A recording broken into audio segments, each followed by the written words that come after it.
Sempre uma satisfação muito grande estar aqui nessa casa. Como eu disse, talvez uma das casas que está recebendo as pessoas mais diversas aí que eu tenho acompanhado, as casas que eu tenho andado. Nós temos uma mescla de pessoas novas, pessoas que estão procurando respostas, isso é muito bom. Por isso que é incentivo a gente estar aqui cada vez mais. Eu vou falar um pouco para vocês hoje sobre um Cristo, sobre um Jesus, que a doutrina espírita o denominou de Consolador. Então, eu vou apresentar ele um pouco diferente do que vocês conhecem, e essa é a minha ideia, fazer com que vocês saiam daqui hoje entendendo um pouco mais da doutrina espírita através do nosso Jesus. Eu vou iniciar com uma frase, que eu gosto muito dessa frase. Uma frase do Einstein, que diz o seguinte: tudo aquilo que o homem ignora não existe para ele, por isso o universo de cada um depende do tamanho do seu saber. E essa frase ele se baseou numa outra, de um outro cara, que talvez das maiores mentes que apareceu na face da Terra, o Einstein, e um que viveu uns 200 anos antes dele, que era o Newton, Isaac Newton. Isaac Newton dizia o seguinte: dizia que o que nós conhecemos é uma gota, o que nós desconhecemos é um oceano. E perante esse foco, essa ideia, e aí já a gente percebe o limite que nós temos de conhecimento, é nessa humildade de que nós estamos muito longe de conhecer aquilo que realmente se deve conhecer, que nós vamos apresentar esse Cristo hoje. Bom, para mim explicar essa palestra, eu preciso fazer um exercício para vocês aí hoje. Eu gostaria que vocês assistissem a minha fala hoje de uma forma um pouco diferente. Eu queria que vocês assistissem a minha fala hoje desencarnados. Mortos. Mortos. E fiquem tranquilos, gente, que tem bastante desencarnado aqui. Vocês não vão estar sozinhos. A gente fala em morto, né, já começa a dar um frio na barriga. O que esse cara vai matar, mas eu na palestra? Não, assim. Eu quero que vocês se desapeguem das coisas do mundo hoje. Eu quero que vocês assistam a palestra como espíritos. A gente tem certo medo da morte, né? Na verdade, a gente não devia ter medo da morte. A gente não tem medo da morte, a gente tem medo, na verdade, é da consciência de não termos vivido da forma como deveríamos viver. Mas da morte ninguém tem medo, ela é fato. Tanto é que vocês todos vão passar por esse processo, querendo ou não. Vai chegar o momento de todo mundo um dia passar para o outro lado, de qualquer forma. Então hoje eu quero que vocês se concentrem nessa fase. Vamos fazer de conta que hoje vocês já não têm mais relação nenhuma com a matéria. Vocês não têm casa, vocês não têm automóvel, não têm terreno, não têm trabalho, não têm chefe, não têm emprego. Vocês agora são apenas essência. Mas em compensação vocês também não têm conta para pagar. É bom, né? É ótimo. Não tem carnê, não tem duplicata, não tem cartão de crédito, não tem prestação. Vocês estão livres. E não tem doença. Olha que coisa boa. Vocês não vão passar uma noite sem ter doença. Vocês não vão ter saudade. Quando vocês estão desencarnados, vocês têm saudade. Saudade de comer, encher a pança, porque na verdade quando você é um espírito, você é a essência, você consegue formatizar já o gosto das coisas. Você tem o gosto das coisas, você percebe os gostos das coisas, mas você não tem aquilo que a gente chama aqui, né, que nós lambuzamos na hora de comer. Come bastante. A gente tem que comer bastante para se satisfazer. Isso a gente não tem mais. Tá bom. Aí você só sente o gosto. Tu dá saudade de uma pizzaria, né, que mostra uma picanha numa churrascaria, assim por diante. Então você tem saudade. Você tem saudade também de fumar um cigarrinho, para quem gosta de fumo. E aí o problema é um pouquinho maior, porque você, à medida que você já trabalhou o elemento químico em você, é natural que você tenha uma abstinência até que esse elemento químico saia do teu corpo. Quando você passa isso para o teu corpo físico, você também viciou a tua mente. E desviciar a mente é um pouquinho mais difícil. Quando você é um espírito, você é só mente, só pensamento. Então você ainda sente falta daquele cigarrinho. E isso incomoda vocês. E aqueles que bebem uma cervejinha também devem estar sentindo um pouco de falta da cervejinha. Ou um pouquinho mais da cerveja que tomam. Porque a cerveja é uma coisa interessante. Cerveja, qualquer álcool, né? ele nos liberta, né? Nós somos autênticos quando bebe, né? Quem que nunca conversou com um bêbado conta a história da família inteira, dele também. E assim nós estamos sentindo fome. E isso é um problema, porque você estando desencarnado, você acaba às vezes tendo que ir em busca disso, e você não tem mais. Mas fora tudo isso, não é esse o ponto que eu quero chegar. Vocês hoje aqui, como espíritos, vocês são essência, vocês não têm mais disfarce, vocês não usam mais máscara. Tá? Esse é o ponto fundamental. Vocês não são mais exatamente aquilo que vocês estão se achando que é. O Buda brincava, legal, com os discípulos dele. Ele dizia assim, ó, esse aqui é você. Hoje. Você tem um rosto, você tem ideias e você tem sentimentos. Esse aqui é você na reencarnação passada. Você tinha outro rosto, outras ideias e outros sentimentos. Esse aqui é você numa 100ª reencarnação, mais ou menos. Você tinha um outro rosto, outras ideias e outros sentimentos. Esse aqui é você na sua primeira encarnação na Terra. Você tinha um outro rosto, outras ideias e outros sentimentos. E esse aqui, se dizer ele, é você antes de encarnar na Terra. Que rosto você tinha, que ideias você tinha e que sentimentos você tinha. Daí ele olhava para o discípulo e disse assim, quem é você? Daí ele dizia assim, eu e você, nós não sabemos quem nós somos. A diferença entre eu e você é que eu sei quem eu não sou. Eu não sou esse aqui. Eu sou um processo. Eu sou um processo de muito tempo que eu tenho, que me formou as minhas ideias e os meus pensamentos. Só mudou o meu rosto. É isso que o Buda diz. Então, gente, é mais ou menos assim. Nós estamos hoje, numa caminhada aqui na Terra. Quem está encarnado na Terra está numa caminhada. A diferença é que alguns têm consciência dos passos que estão dando. E os outros ou são empurrados pela massa, ou seguem aquilo que o outro vai fazendo na frente. O que esse Cristo Consolador que eu quero mostrar para vocês hoje, e a doutrina espírita convidam vocês, cada dia que vocês estão aqui, é que vocês aprendam a caminhar com consciência dos passos que vocês estão dando. Que vocês aprendam a caminhar sozinhos, com autonomia. Esse é o convite do doutrina espírita e do Cristo Consolador. Quem é esse cara aí? Estou falando com os que acabaram de desencarnar. Não os que já estão desencarnados faz tempo. Quem é esse cara aí?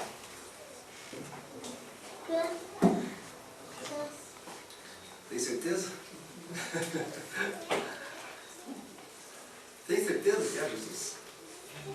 Por quê? Por que, amor? Por que você... A gente olha nele e lembra, ou digamos assim, reconhece Jesus? Pelo cabelo, pela barba, pela túnica? Por quê? Imagem. E o sentimento? Quando você olha para uma imagem dessa daqui, não te dá um certo consolo? Olhem bem para os olhos dele. Só de olhar para ele, um cara assim, não dá consolo, você não fica, parece que assim, ai, parece que eu estou protegido por alguma coisa. Isso, gente, que eu estou mostrando para vocês, e esse é o grande problema nosso, nós fomos acostumados há séculos de encarnações a ver Jesus como um fundador de um movimento religioso. Como, depois que ele desencarnou, nós temos visto ele como um Deus. Um cara que faz dádivas e faz bênçãos, milagres. Mas Jesus não é só isso. Lembra do que Buda falava? Assim como nós temos um processo, Jesus também tem. E hoje, aqui, quando você olha com uma figura dessas, você não está vendo Jesus aqui, ó, com o rosto. Você está vendo Jesus na essência. Esse é o Jesus. É o Jesus que nós conhecemos, o Cristo que nós conhecemos, porque quando nós não estamos aqui, nós estamos no mundo astral, nós temos contato sentimental com esse Cristo. Esse Cristo é o Cristo que nós temos que levar, é o Cristo do coração. É um cara que você olha e diz, puxa vida, já me sinto melhor. Mas tem uma pergunta no Livro dos Espíritos, pergunta 625, todo espírita conhece, em que Kardec pergunta aos espíritos, né? E eles respondem para ele quem é Jesus. Eles dizem lá, Jesus é o tipo mais perfeito que Deus ofereceu ao homem para lhe servir de guia e modelo. O que é um modelo?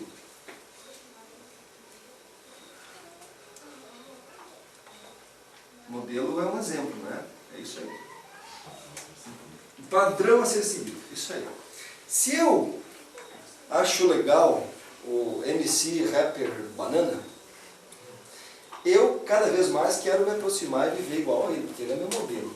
Eu vou me vestir igual a ele, eu vou usar brinco, eu vou usar uma tatuagem, eu vou escutar as músicas dele. Eu tenho ele como modelo, entenderam? Quando Jesus estava aqui, ele ofereceu para nós um modelo de vida. Esse é o modelo. É o modelo que nós deveríamos seguir. Se existe um modelo que nós temos que seguir, segundo os Espíritos, esse é Jesus. Tá? E guia, gente. O que é um guia? Guia é alguém que conhece o caminho que nós ainda não conhecemos. Vou repetir. Um guia é uma pessoa que conhece o caminho que nós ainda não conhecemos. Será que Jesus conhece o caminho que nós não conhecemos? Com certeza. Ele conhece o caminho que eu percorri, que eu tenho que percorrer, o caminho que o Ramon percorreu e vai percorrer, o caminho que vocês todos aqui já percorreram e irão percorrer. Porque Jesus, segundo os Espíritos, é o governador espiritual do planeta Terra. E se nós imaginarmos que um bom administrador de uma empresa é uma pessoa que conhece todos os funcionários, conhece as fraquezas, conhece as virtudes, sabe como utilizar isso, por que que a espiritualidade maior ia escolher alguém menos que isso para administrar um planeta? Não é verdade? Então Jesus conhece todos nós, todos. Tanto é que ele disse lá em João, no capítulo 16, ele disse assim, no mundo só tereis aflições, mas tende bom ânimo. Eu venci o mundo. No mundo vocês vão só encontrar sofrimento. Mas fiquem tranquilos, eu já passei por isso e superei. E vocês vão passar também e vão superar. Foi o que ele disse. Da mesmo exemplo que eu dei do administrador da empresa, um bom administrador é aquele administrador que começa como estagiário e vai galgando setores por setores da empresa até se tornar o presidente da empresa. Esse cara acaba sendo um melhor administrador, porque ele conhece tudo, conhece todo o caminho até chegar na empresa. Jesus já passou pelo caminho, nós somos estagiários. Por isso que ele é o nosso modelo e é o nosso guia. Tá? Show de bola! Entenderam até aqui? Já ganhamos a noite. Ganhamos a noite. Tá? Bem melhor. Assim, gente, tem uma frase do... está escrito no livro Exilados de Capela, na abertura do livro, esqueci o primeiro nome do Arnaldo, né? Quem escreveu o livro, mas tá, tudo bem. Que diz o seguinte, queiram ou não queiram os homens, com o tempo a luz da verdade se fará nos quatro cantos do mundo. Queiram ou não queiram os homens, um dia todos vocês vão saber a verdade. E vocês mais antes ainda, porque eles já estão aqui sabendo a verdade. Olha que maravilha, isso é muito legal. Então isso aqui está no livro Exilados de Capela. E para mim continuar mostrando para vocês quem é esse Cristo que eu quero apresentar, esse Cristo Consolador, eu tenho que contar uma historinha para vocês. A historinha dos espíritos que vêm de Capela. Tem um livro, olha só o nome da história que eu dei o título. A história de um povo que veio das estrelas. Bonito, né? Parece até um filme de ficção científica. Um filme futurista baseado em fato real. É um paradoxo, né? Mas Mas é mais ou menos isso. Porque isso aqui é a realidade. É uma realidade que a gente esqueceu, mas é a realidade.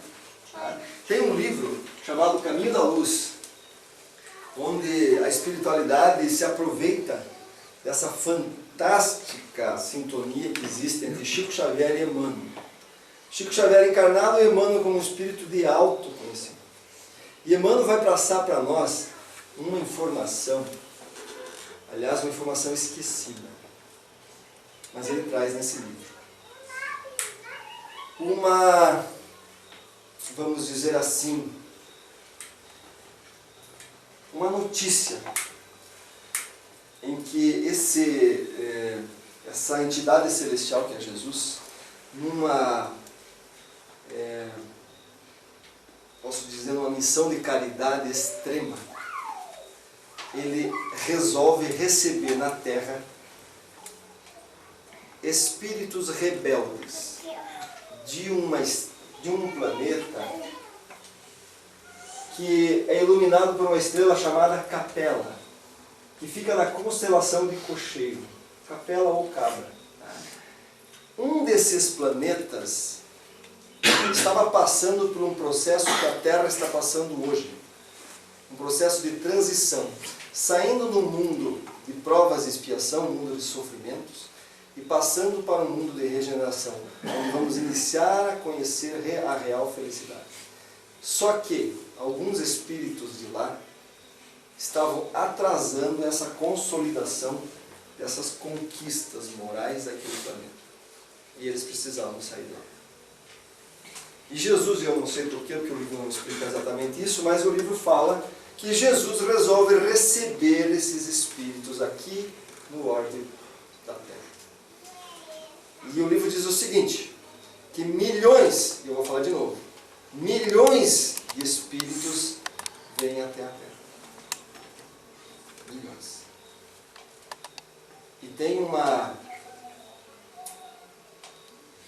em 1964, tem uma edição que sai anuário, inclusive chama-se Anuário Espírita, em que houve uma entrevista com Chico Xavier e Valdo Vieira. Eles estavam entrevistando o André Luiz. O André Luiz, vocês conhecem o espírito André Luiz, que escreveu Nosso Lar. Já ouviram falar do Nosso Lar, né? Então, foi o André Luiz, espírito, que passou para Chico esse livro. E o André Luiz começa a responder perguntas do editor e de algumas pessoas que estavam lá. Tanto é que o Chico respondia as pares e o Valdo Vieira respondia as ímpares. Que o livro Nosso Lar é escrito por Valdo Vieira e por Chico Xavier. E uma dessas perguntas, alguém perguntou o seguinte: como esses espíritos de Capela vieram até o planeta Terra? E olha só a resposta que ele deu. Não sei quem foi que respondeu, mas disse o seguinte: da mesma forma que um assassino viaja de um país até outro país aqui na Terra, assim também esses espíritos viajaram de Capela até a Terra. Resumindo, eles vieram em naves estelares. Pronto, o Zé pirou. Já não estamos mais falando de religião. Agora o Zé saiu da religião e entrou por ufologia. Não, isso está no livro Caminho da Luz, é um livro espírita. Tá? Eles vieram de naves estelares, viajando numa dimensão diferente, mas vieram para cá em espírito. E nesse momento, Jesus faz uma promessa que nunca mais deixaria nenhum desses espíritos sozinhos. Jesus, tanto é, eu fico imaginando, imaginem vocês, fiquem imaginando aí, vamos viajar um pouco. Vocês descendo, porque fatalmente vocês têm essa herança também, capelina, né?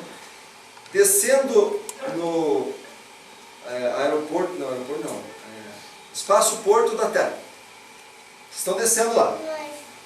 Descendo, vocês, na estação, vocês veem uma faixa luminosa, um neon muito bonito, escrito assim: bem-vindos à Terra. Eu, Jesus Cristo, o governador espiritual desse planeta, jamais vos abandonarei. E digo mais, um dia, para mostrar para vocês que o sofrimento da carne pode ser passado com mais tranquilidade, eu mesmo vou encarnar esse corpo físico pesado, fedido, que adoece, que dói. Eu vou mostrar para vocês. Isso deve ser mais ou menos o que Jesus fez quando recebeu esses espíritos. E baseando-se mais ou menos, isso é um cálculo que a gente faz, que a Terra, 30 mil anos atrás, quando esses espíritos, segundo o livro, chegaram aqui e começaram a encarnar, né? Começaram primeiro nos Atlantes, na antiga Atlântida, e depois, mais tarde, nos primeiros símios terrenos. Creio eu que a Terra deveria ter em torno de 700 mil a 1 milhão de seres que moravam aqui. Se nós considerarmos que veio milhões, como diz o livro, a Terra, meus amigos, basicamente é constituída de uma civilização extraterrestre.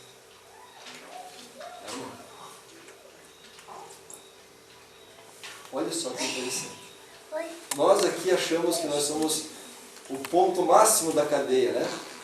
E tem gente por aí muito mais que nós, muito mais à frente do que nós.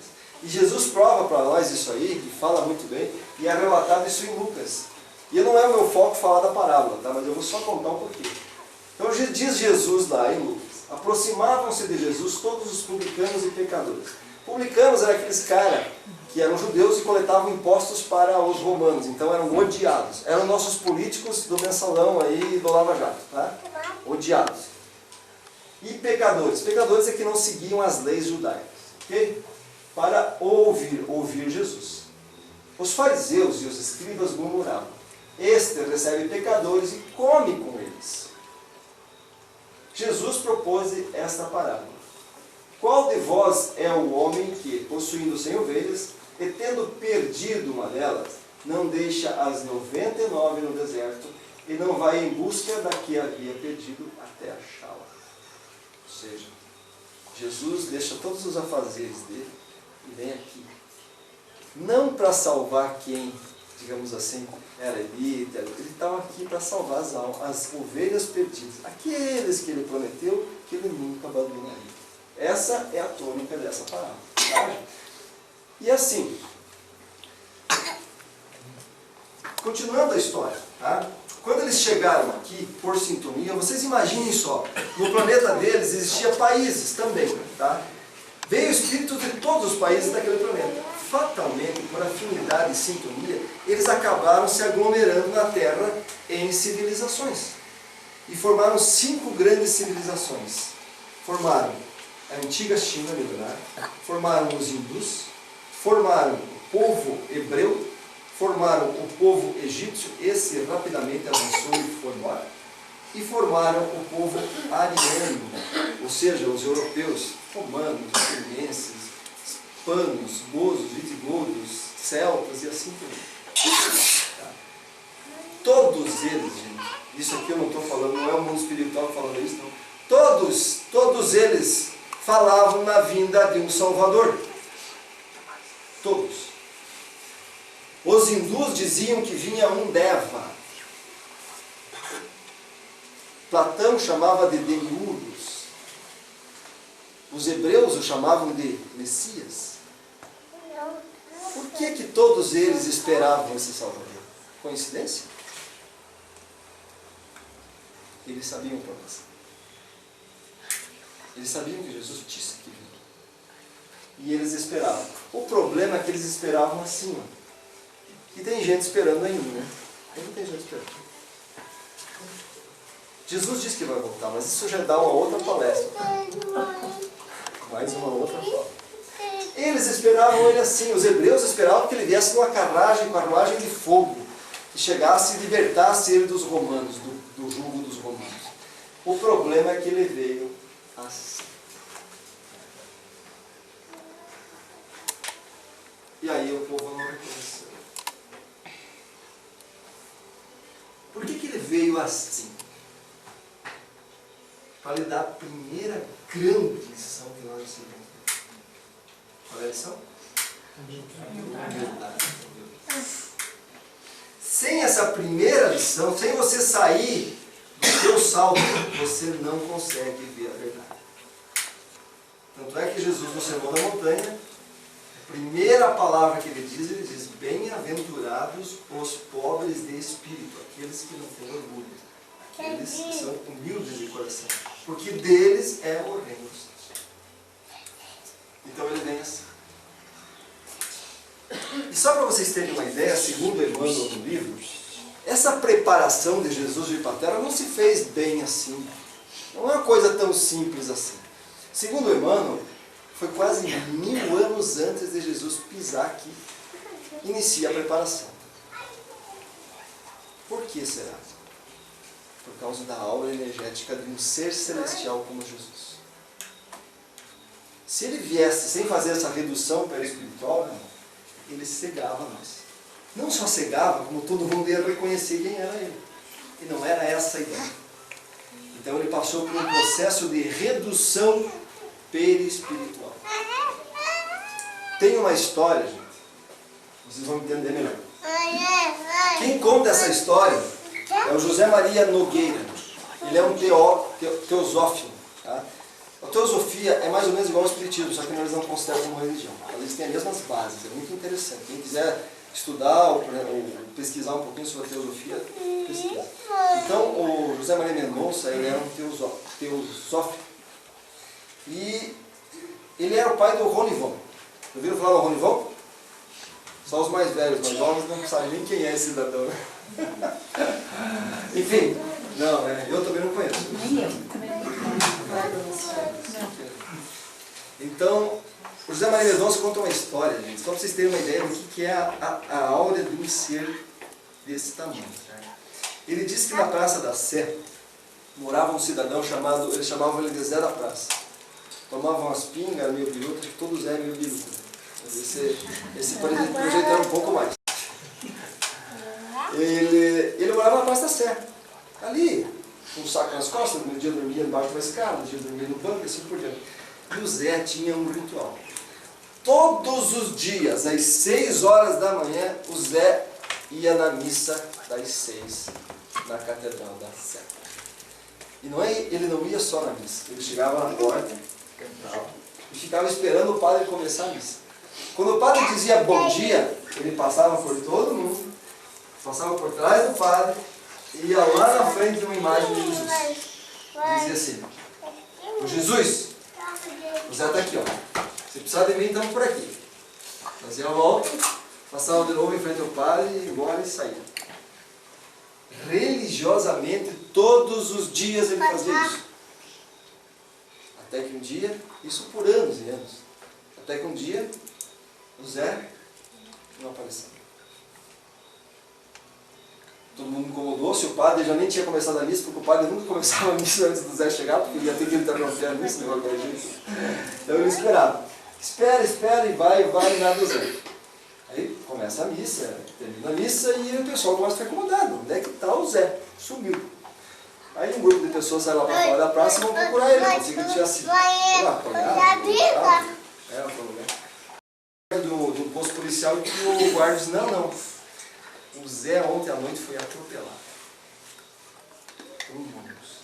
Está mal, foi levado mal para o Hospital das Clínicas. Está lá entre a vida e a morte. E aí o padre, com as pessoas, resolveu fazer uma visita.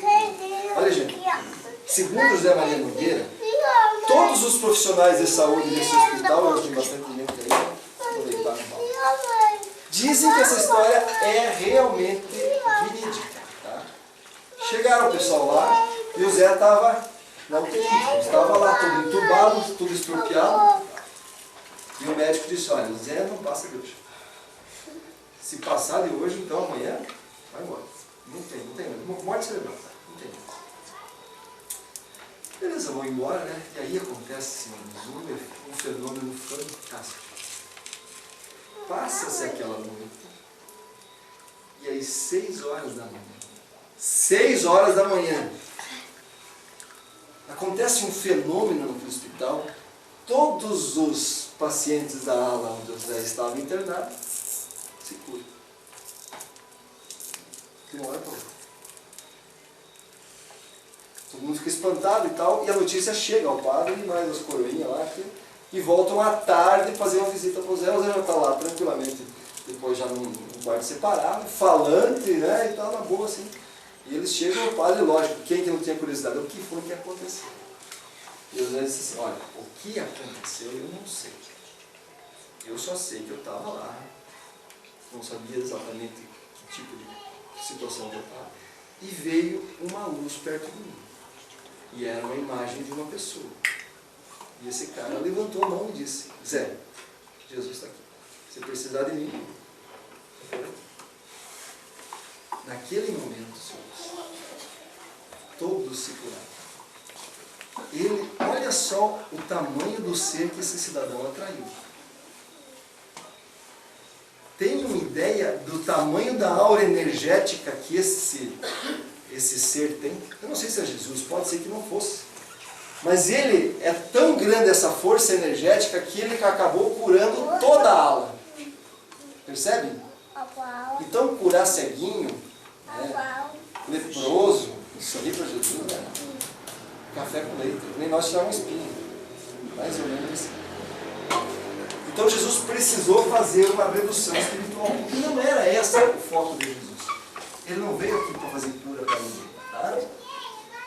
E aí começa, segundo Emmanuel, a partir do momento em que se resolve que Jesus vai descer à Terra, um negócio chamado Programa de Revelações Gradativas, ou Programa de Revelações Progressivas. Diz lá, até a palavra simples de cura do Cristo, ou seja, até Jesus estar aqui falando para nós, a humanidade terrestre viveu etapas gradativas de conhecimento e de possibilidades na senda das revelações espirituais. Jesus acabou lançando para a humanidade pacotes de conhecimento. Olha só que fantástico. Jesus envia então seus emissários, preparando o terreno para o plantio do Evangelho de amor, de onde o homem pode encontrar o caminho, porque ele é o guia, da verdade, que nós estamos procurando até hoje, e da vida sincera. E aí, surge na China, século 6 a.C., Lao Tse. Já ouviram falar dele? Lao Tse deixou um legado, embora não tenha escrito nenhuma palavra, e isso é interessante, porque todos esses mestres que descem nessa época não escrevem nada. Mas Lao Tse deixou um legado de um código de conduta moral tão difícil de seguir, que até hoje as pessoas que fazem parte da doutrina taoísta, ou do Tao, ainda têm dificuldade de seguir. E ele dizia o seguinte, ele dizia que o homem que admite a sua própria ignorância revela a sua grande sapiência. O homem que ignora a sua ignorância vive em eterna ilusão. O que é isso? Isso é humildade. O sábio conhece o seu não saber. Enquanto nós não admitirmos que nós não sabemos nada, como diz Newton, que nós sabemos só uma gota e tem um oceano para nós descobrir ainda, nós vamos ficar à mercê desse oceano, dessa gota. Só isso. Esse é o nosso conhecimento. Tá? Na China, na Índia, falei da China, na Índia surge um cara chamado Siddhartha Gautama, o Buda. E o Buda também deixa, nossa, um código de conduta moral elevadíssimo, mas o Buda fala, antes disso, para seguir esse código, ele fala o seguinte, ele fala que existem 4 nobres verdades na Terra. A primeira grande verdade, o sofrimento é real neste mundo. E é mesmo. Você pode sair, abrir a porta e sair daqui, que você vai ver sofrimento. Quem de vocês ainda não sofreu? Quem não sofreu, vai sofrer. Não tem escape. Ou por uma doença, ou uma situação de consciência, que é muito pegado, ou por um ente querido que vai te deixar, mas infelizmente aqui não é o mundo em que você vai passar sem ter pelo menos uma lapidação do espírito através da vida. Então o sofrimento existe na Terra, essa é a primeira nobre verdade do Buda. A segunda nobre verdade é o sofrimento é inerente a todos os homens da Terra. Todos os homens que estão aqui sofrem. E eu tenho uma péssima notícia para dar. As mulheres também. Sofrem menos, né, irmão? Mas sofrem.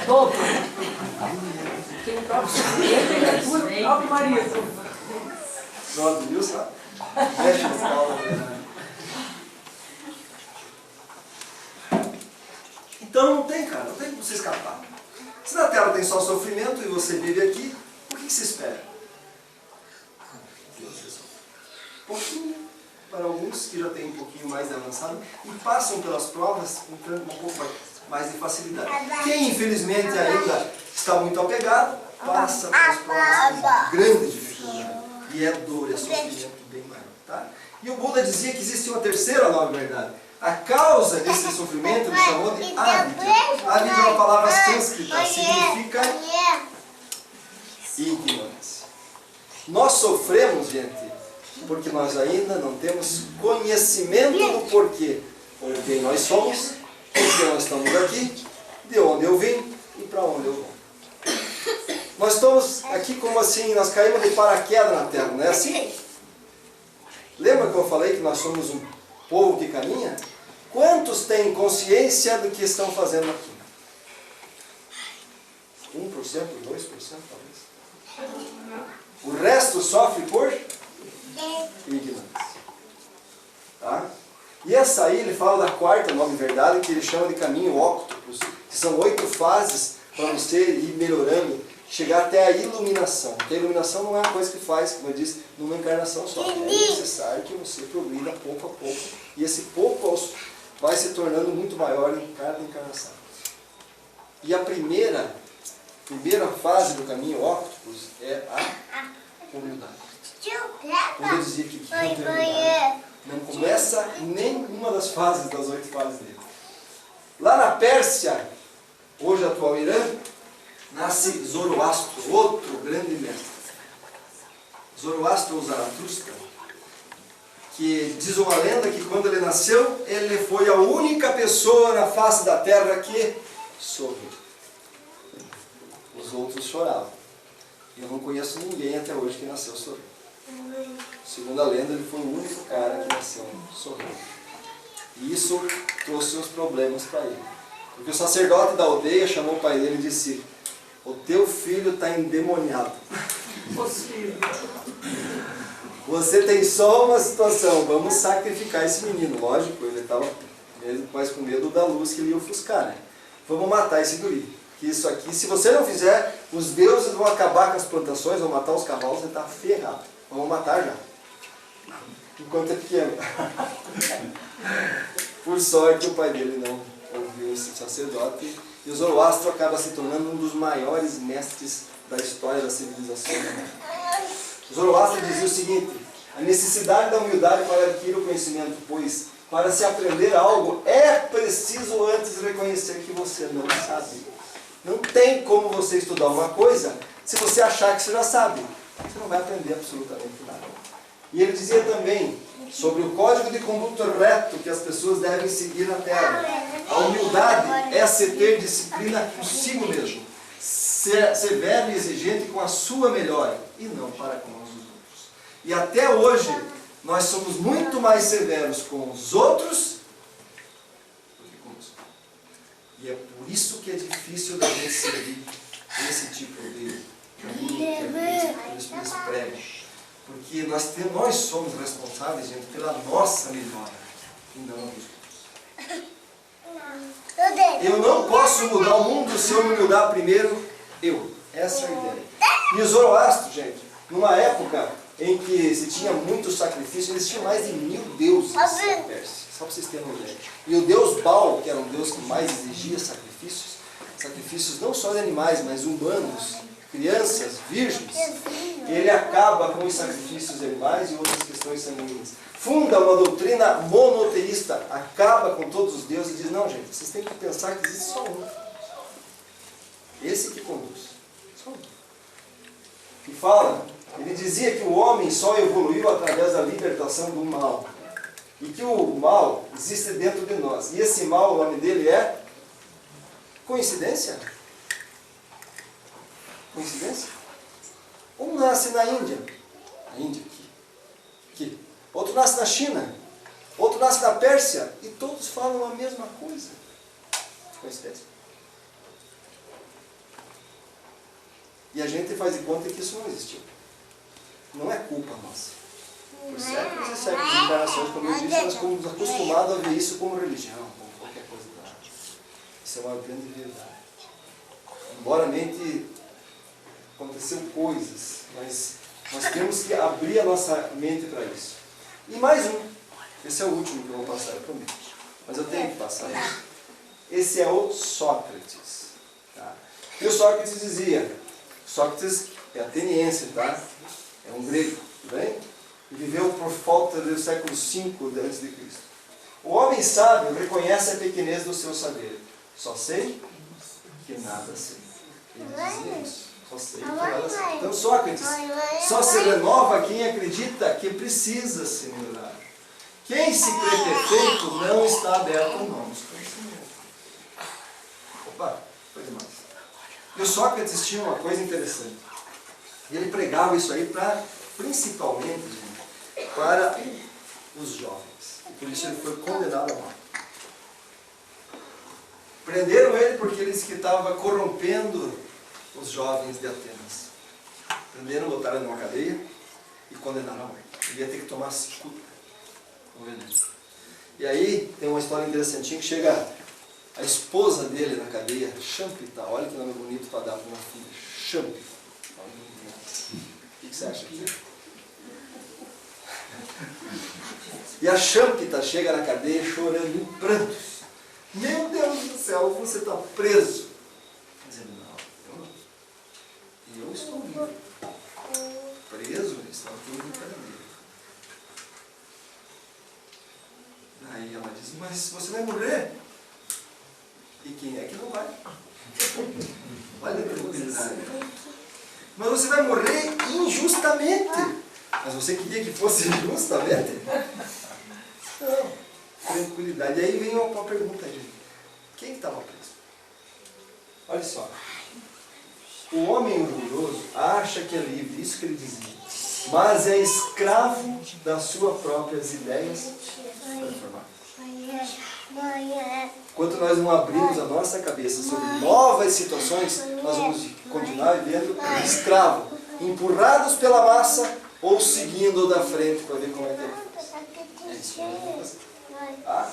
E o Sócrates, existe uma lenda, não sei se é verdade ou não, mas ele foi visitar o templo de Apolo, na ilha de Delfos. E lá no templo existia uma mensagem assim: para você viver plenitude na terra, uma vida mais tranquila, é necessário duas coisas. A primeira, nada em excesso. E a segunda, conheça-te a ti mesmo. Por isso que o Sócrates falava, conheça-te a ti mesmo. Será que nós estamos vivendo o nada em excesso? 2.500 anos depois? Pelo contrário. Nós vivemos excessos. Excesso de ódio, excesso de inveja, excesso de ira, excesso de orgulho, excesso de egoísmo. Isso é o principal. Tudo primeiro para mim, para os meus e depois para os seus. Quando é que nós vamos se libertar vivendo dessa forma? E a segunda coisa que diz lá, conheça-te a ti mesmo. Se você não conhecer os teus defeitos, como é que você vai se melhorar? Não tem como. Você tem que conhecer os teus defeitos. Você é intolerante, vai ter que começar a pensar em exercitar a paciência. Você é irritado, comece a pensar em buscar alguma coisa que te faça ter autocontrole. Isso é melhora pessoal. Isso é melhoramento constante. Isso é primeiro conhecer a si mesmo. Tá? E Jesus falava o seguinte: conheceis a verdade e a verdade vos libertará. A verdade está aposta para nós, é só nos buscar. E ele dizia também, o reino de Deus está dentro de vós. Se você tem toda a oportunidade do mundo de conhecer esse Deus, basta você iniciar um processo e pensar assim: o que eu estou fazendo aqui? Qual é o meu destino? O que eu fiz até agora? Que tipo de coisa eu quero honrar durante esse meu tempo que eu vou ficar agora? Daqui a pouco você encontra esse Deus. Se você for pensar em outro lado, algumas outras amigos aí vão dizer que você vai encontrar o teu demônio. Mas é necessário que você encontre o teu demônio primeiro. E expulse ele de você. Mas você, gente, ninguém outro. Porque o demônio, na verdade, é as suas imperfeições. É ele que você tem que dominar. Tá? Então, quando Jesus veio à terra, ele disse assim: vinde a mim todos que andam em sofrimento e vos achais carregados, e eu vos aliviarei. Tomai sobre vós o meu jugo e aprendei de mim, ou seja, aprenda comigo, que sou manso e humilde. Ele disse que era para todo mundo prestar atenção, que ele é humilde. E como ele é modelo, nós tínhamos que seguir ele. Infelizmente nós não seguimos. E achareis descanso para as vossas almas, porque o meu jugo é leve, é suave, e o meu fardo é leve. Qual é o fardo leve que ele disse? Ele se referia? O Evangelho, a boa nova, os exemplos que ele deixou na terra para nós seguir, é leve. Gente, é que nem nós fizemos uma prova, mas nós temos um gabarito. O gabarito é o Evangelho de Deus, de Jesus. Que são as leis naturais cósmicas. Em todos os planetas tem a mesma coisa. Mas nós não queremos. Nós preferimos puxar as coisas para a minha sardinha. É mais cômodo. Esse tipo de espírito vai embora. Se não melhorar, infelizmente vai ter que buscar um planeta que vibre mais ou menos igual a ele. Tá? E Jesus disse também, olha, só fala o que Jesus falou. Jesus não vem tirar a dor do mundo. Ele vem dar novo significado, ressignificar a dor. Olha o que Jesus diz. Ele diz, bem-aventurados os que sofrem, felizes os que sofrem. Parabéns por você estar na terra sofrendo. Vai entender um cara desse? Dizendo que você é uma pessoa feliz porque está sofrendo. Mas ele veio ressignificando. Ele diz assim, feliz de você que sofre hoje, porque amanhã você vai estar no reino de Deus. E o que é o reino de Deus para ele? Um mundo melhor. Se você está passando por provas, e está passando essas provas com resignação, e está entendendo, e essa prova está te fazendo efeito, você está melhorando como pessoa, você vai poder participar desse reino. Senão, meu amigo, você vai participar de nada. Essa é a ideia. Essa é a ideia. Então, a dor sedimenta as nossas conquistas morais. Quem de vocês nunca passou, ou digamos assim, já passou por dores, e as dores mudaram alguma postura em vocês? Todos passamos. Sobre a qual, se nós não tivéssemos essa dor, nós não mudaríamos de postura. Em número algum. E a doutrina espírita, para terminar, 1850 anos depois de Jesus, será que está falando alguma coisa diferente? Vejam só. O que a doutrina espírita diz? Todos que estão encarnados na Terra têm por finalidade passar por provas e expiações, sofrimentos. Outra coisa que a doutrina espírita diz, as provas e as expiações que você está passando aqui se tornam difíceis pelo desconhecimento das leis naturais. E no livro dos Espíritos tem várias coisas falando sobre as leis naturais que nós seguíssemos. Isso é o quê? Ignorância. O que mais a doutrina espírita diz? A fórmula para aliviar essas provas e não aumentar as nossas faltas é o melhoramento pessoal. O que é isso? Conheça a ti mesmo e aos poucos a gente vai melhorando os nossos defeitos. Nossas virtudes. Legal? Vejam só. A doutrina espírita está falando alguma coisa diferente do que Lao Tse, Buda, Sócrates, Zoroastro, Jesus falaram? Não. Nada diferente, gente. E a gente ainda fica pensando que existe coisa melhor. Existe, mas não nesse nível. E eu coloquei aqui que eu contei essa história esses dias no estudo aqui e percebi que as pessoas gostaram. E cai muito bem sobre o sofrimento. Tem uma história de um cara que ele está fazendo uma viagem, ele para num posto de gasolina para abastecer. Ele para no posto de gasolina e vai até o banheiro. E no passar pelo banheiro ele vê um cachorro. O cachorro está embaixo daqueles chassis abandonados em carro, chorando. E ele vai no banheiro, lava as mãos, quando ele está voltando, ele vê o cachorro de novo, daquele mesmo jeito lá, paradinho e chorando. Aí ele chega para o frentista na hora de pagar e diz, mas escuta, ele se incomoda do cachorro, coitado do cachorro. O que está acontecendo com esse animal? Será que ninguém dá um jeito nele? Aí o frentista diz assim, não, sabe o que acontece? É que ele está sentado, ele está deitado em cima de um prego. Ué, mas então por que é que ele não sai? É óbvio. Aí o frentista diz, não, assim, é que o prego está doendo o suficiente para ele chorar. mas não está doendo o suficiente para ele levantar. Muitas pessoas, a gente é assim. A gente quer sair daquela dor, daquele sofrimento. Mas por enquanto ainda está doendo o suficiente para você ficar ali. Então às vezes você vai ter que passar por uma maior. Para você aprender a levantar. Em busca da tua força. Essa é a ideia. Certo? Entenderam? Entenderam? Vocês entendem? Vocês não são loucos. E Jesus, para terminar, dizia o seguinte: aquele que quiser salvar a vida, perdê-la-á. Como é que Jesus vai falar um troço desse? Se você quer perder a vida, se você quiser salvar a tua vida, você vai perdê-la. Sabe por quê? Porque enquanto nós formos egoístas, gente, e estivermos buscando a salvação da nossa vida em uma busca inútil na matéria, em coisas, em pessoas, nós vamos perder o nosso tempo e a nossa vida aqui. Agora, quando nós estivermos em busca do nosso aperfeiçoamento espiritual como espíritos e não como apenas um encarnado, nós vamos ter a nossa vida. Essa é a ideia. Namastê. Muito obrigado. Espero vocês tenham entendido um pouquinho. Tá bom? Obrigado, gente.